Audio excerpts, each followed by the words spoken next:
Christ consciousness isn't a belief, it's a living awareness, a frequency of love, unity, and divine truth that exists within you. It's not about religion, it's not about worship, it's about embodiment. Long before churches and dogma, this consciousness existed, and it's calling us to remember who we really are. Christ wasn't just a man, he was a mirror, a symbol of the divine potential within all of us. As we embark on this exploration, it's essential to recognize that this calling is not just a spiritual pursuit, but an invitation to reconnect with our deepest essence. In this time of global awakening, as we start to question our media more, people are becoming more aware thanks to the information that's flowing in the internet. Christ consciousness is more relevant than ever because it's not just a spiritual idea, it's a path back to wholeness, to sovereignty, to unconditional love. In this video, we'll explore what Christ consciousness truly is beyond doctrine and why embracing it may be the key to our personal and collective transformation. Christ consciousness is not a belief system or religious doctrine as mentioned earlier. It is a living frequency, a state of awareness that transcends duality and rests in the knowing of ultimate unity. This is the consciousness of unconditional love, divine remembrance, and the recognition that all of creation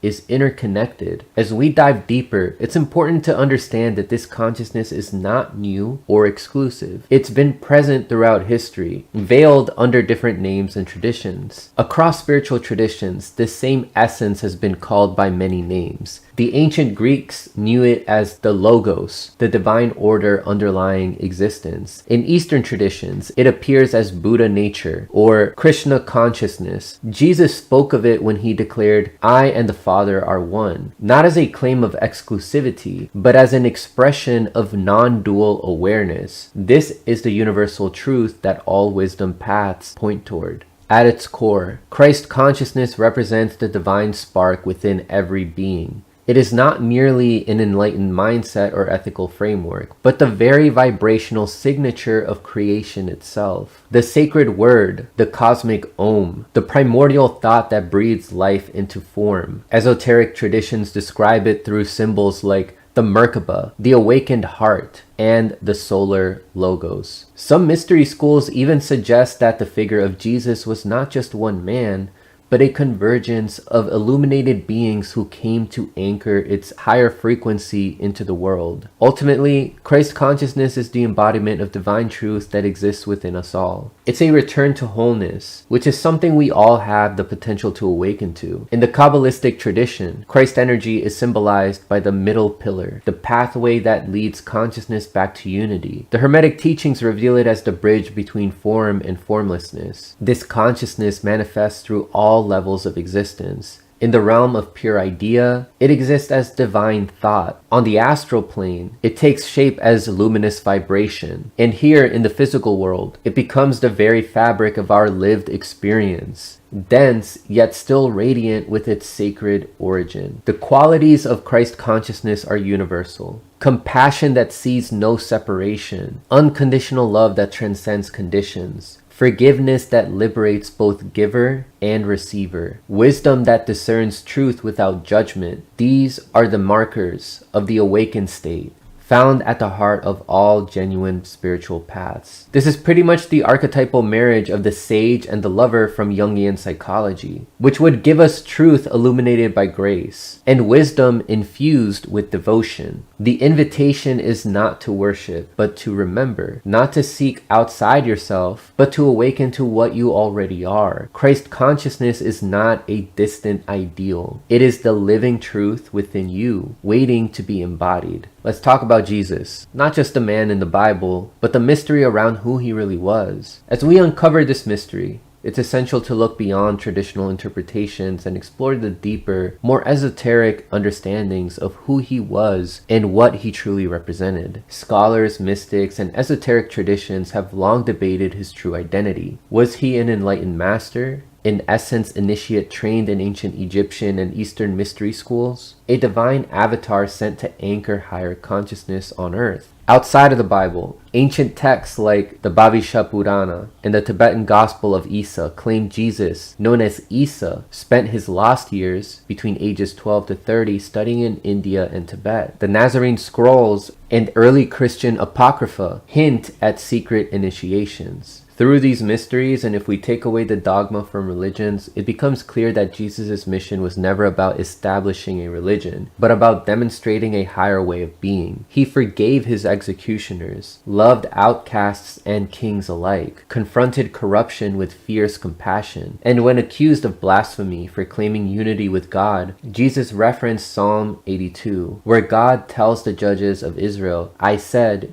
you are gods, sons of the Most High." His point wasn't self-aggrandizement, but revelation. If scripture called flawed human judges gods, how much more could the Christ embody divine nature? And by extension, this light exists in all who choose to awaken it. The question isn't just who was Jesus. The question is, will you walk the path he showed? That's the invitation of Christ consciousness. Jesus is also a part of something called the Trinity, which is also the divine pattern woven through all existence. The Trinity isn't just doctrine, it's a cosmic blueprint. As we understand the Trinity, it reveals a deeper truth about the structure of reality itself, how creation flows from the unmanifested through divine vibration and into form. The Father in the Holy Trinity is the unmanifested source, pure potential beyond form, the silent ground of all being. The Holy Spirit is the sacred vibration that births creation, the cosmic Om humming through galaxies, cells, and atoms. And the Son, or Christ, is the divine consciousness within all things, the living intelligence that shapes stars and souls alike. Science confirms that creation is vibration, but Christ consciousness, that's the sacred pattern behind it all. The Son in the Trinity is the universe awakening to itself, becoming aware of itself. It is the universe awakening to itself in you, in me, in every atom yearning toward light. So if Christ consciousness is always within us, why does it feel so distant? Ancient wisdom points to two veils. These veils keep us from perceiving the divine light that is constantly present within us, but they can be overcome with awareness and practice. The first veil is Maya. This is the cosmic illusion that splits the world into opposites, light and dark, joy and pain, winners versus losers, good luck versus bad luck, making us forget the unity behind all things. It tricks us into seeing separation where there's only oneness. The second veil is Avidya. This is the personal ignorance that keeps us searching for divinity out there,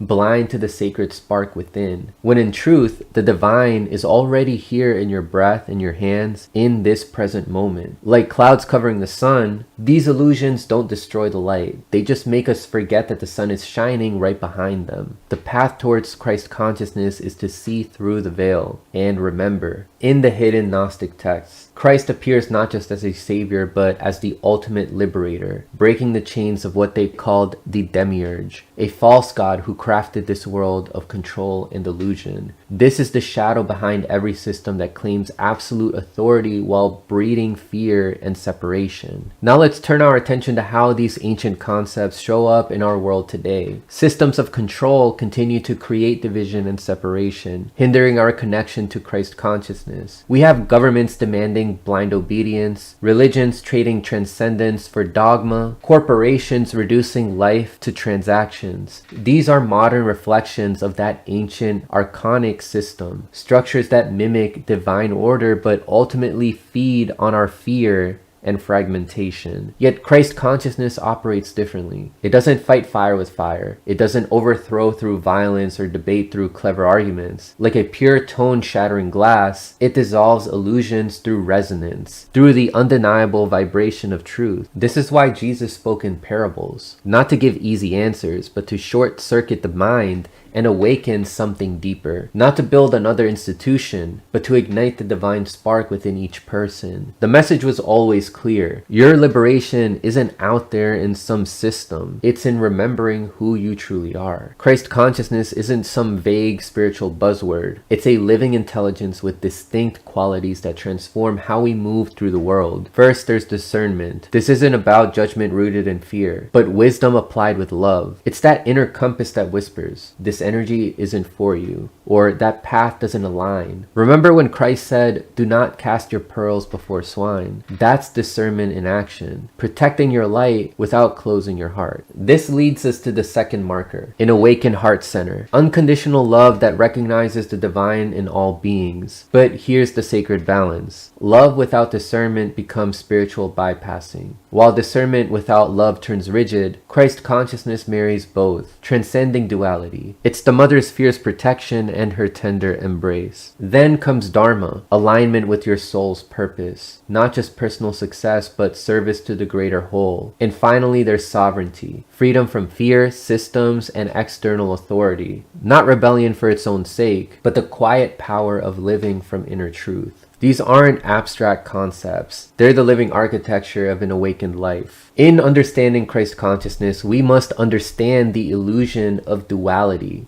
the false separation between opposites. To fully grasp the transformative power of Christ consciousness, we need to look beyond the surface and recognize the deeper unity that exists between all things. This is where the figure of Sophia becomes crucial. In Greek, the word Sophia translates to wisdom. It's a concept deeply rooted in Hellenistic philosophy, religion, and Christian theology, where it's often personified as a feminine force, embodying divine wisdom. In various traditions, Sophia is seen not just as wisdom itself, but also as being aligned with the Holy Spirit, or even in Christ as the Word of God, pretty much God's wisdom. In the mystical heart of ancient Gnostic teachings, we find not a solitary Christ, but a sacred union of Christ and Sophia, divine counterparts in an eternal dance. Christ embodies the clarity and focus of divine masculine energy, while Sophia embodies the generative wisdom and creativity of the divine feminine. Her descent into matter was not a fall from grace, but the first spark of creation itself. A choice to give birth to time, form, and experience. And Christ, rather than saving her, walks beside her, illuminating the path back to conscious union. This myth is not just a story, it's a mirror. Within each of us lies this duality, the wild creative impulse and the grounded guiding light. Christ consciousness doesn't erase this polarity, rather, it alchemizes it. It allows us to see that spirit and matter, love and truth, chaos and order, yin and yang, are not enemies, but reflections of one divine source. Where the ego sees contradiction, the awakened heart sees harmony. This is the mystery of the sacred union. The masculine and feminine are not meant to dominate each other, but to dance, to integrate, and to become one. In that alchemy, we don't escape duality. What we actually do is transmute it into wholeness. As old systems collapse,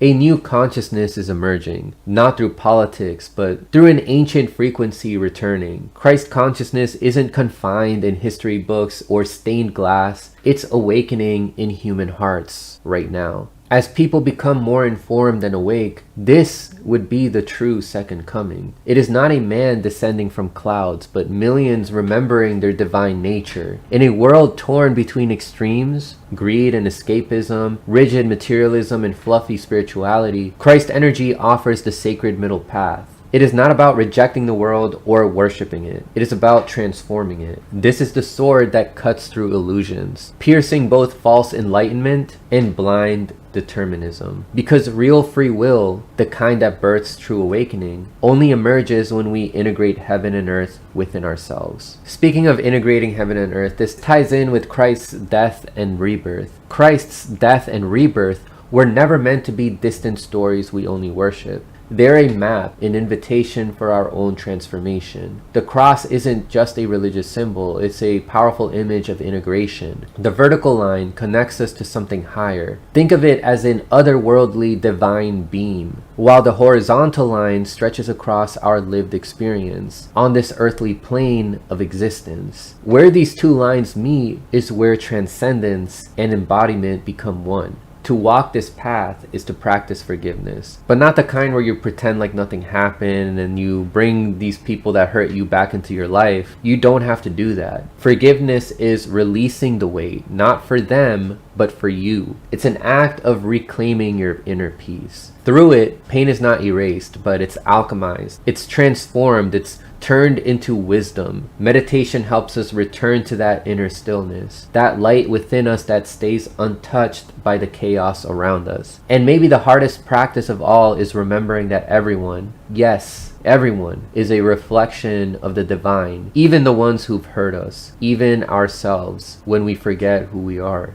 Christ consciousness isn't about arriving at some holy endpoint. It's about remembering something ancient and already within you. Christ didn't come to be idolized. He came to awaken, to show us the way home to the divine spark in each of us. The return of Christ is unfolding now as an awakening in the human heart. This is the second coming. It is not an external event, but an inner revelation. If this message resonates with you, pass it on to others who are seeking. You don't need a church or a label to embody Christ consciousness. It reveals itself through how you live, with clear discernment, unconditional love, spiritual strength, and the wisdom that comes from real inner growth. This isn't just an idea, it's a living presence, waiting to be expressed through your heart, your voice, your life. For more videos on spirituality, psychology, and how the world affects you, check out this video right here. Thanks for watching.